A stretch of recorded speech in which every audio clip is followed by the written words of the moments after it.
Hello guys, ఈ వీడియోలో మనం Mass Ka Das Vishwak Sen mechanic Rocky movie ఎలా ఉంది, అసలు అంతగానం ఎలివేషన్ ఇచ్చిండు కదా.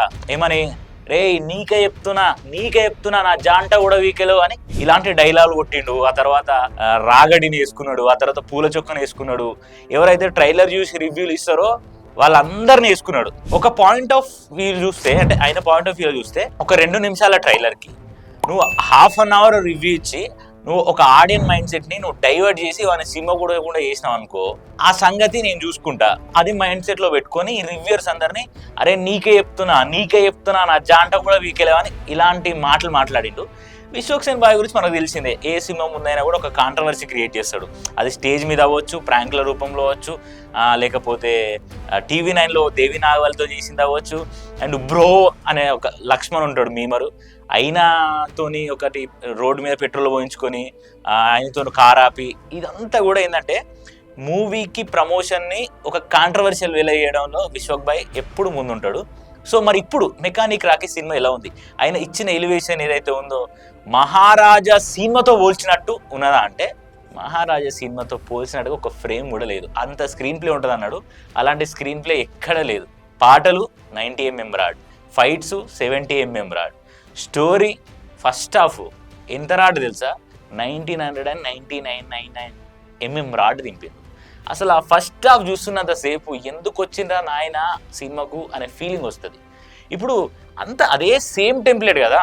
ఇప్పుడు ఆ ఫైట్లు అవ్వచ్చు, ఆ స్టోరీ అవ్వచ్చు, ఆ స్క్రీన్ ప్లే అవ్వచ్చు, చూసిన సినిమాలే, తీసిన సినిమాలే, అందులోదే కొట్టి సావ కొడతాడు.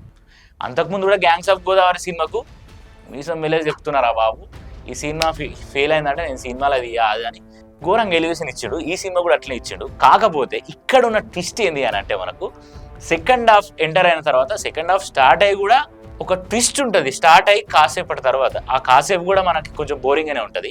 ఆ ట్విస్ట్ ఎక్కడైతే వస్తుందో ఆ ట్విస్ట్ వల్ల సినిమా మనకి నచ్చేస్తుంది. ఆ సినిమా ఆ ట్విస్ట్ లేకపోతే సినిమా ఎప్పుడో 90mm రాడ్ దిగేది. సో ఆ ట్విస్ట్ ఏంటిది అనేది నేను రివీల్ చేస్తే మళ్ళీ మీరు సినిమా చూడాలంటే మీకు ఇంకా అది పోతుంది కదా, ఆ క్యూరియస్ పోతుంది. కాబట్టి ఆ ట్విస్ట్ నేను రివీల్ చేయాలనుకోవట్లేదు. సో ఒకవేళ మీరు విశ్వక్ సేన్ గారి ఫ్యాన్స్ అయితే హ్యాపీగా పోయి సినిమాని ఎంజాయ్ చేయొచ్చు. ఒకవేళ మీరు న్యూట్రల్ ఫ్యాన్స్ అయిందనుకో, ఫస్ట్ హాఫ్ మాత్రం 90mm రాడ్ భయ్యా, మీరు ఫస్ట్ హాఫ్ చూసి సెకండ్ హాఫ్ డిసైడ్ అయ్యి ఇదంతా అవసరం లేదు. ఒకవేళ మీరు సినిమా పోవాలంటే ఫస్ట్ హాఫ్ చూడకుండా మంచిదే, మీరు టికెట్ తీసుకొని ఐమాక్స్ గిమాక్స్ అయితే ఆ ఫస్ట్ హాఫ్ అంతా ఎంజాయ్ చేసి ఇంటర్వెల్ టైంలో పోయి కూర్చొని హ్యాపీగా సెకండ్ హాఫ్ చూసి ఆ ట్విస్ట్ వల్ల మీకు నచ్చుతుంది. సో సినిమా చూసి ఎంజాయ్ చేసి రండి. అండ్ యాక్టింగ్ విషయానికి వస్తే విశ్వక్ బాయ్ బాగానే చేసినారు, డీసెంట్ గుడ్ యాక్టింగ్.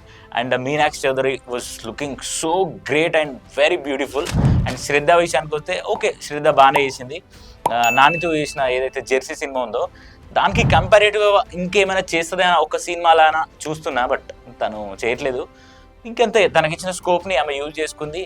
సో టోటల్గా ఓవరాల్గా మేమిచ్చే స్టార్స్ ఎన్ని, 5 స్టార్స్కి మేమిచ్చే రేటింగ్ ఎంత అంటే it's 2.25 for Mass Ka Das Vishwak Sen mechanic Rocky సినిమా. సో మీకు మూవీ ఎలా అనిపించిందో కింద కామెంట్ చేసి చెప్పండి. అండ్ ఈ వీడియోని అందరికీ షేర్ చేయండి.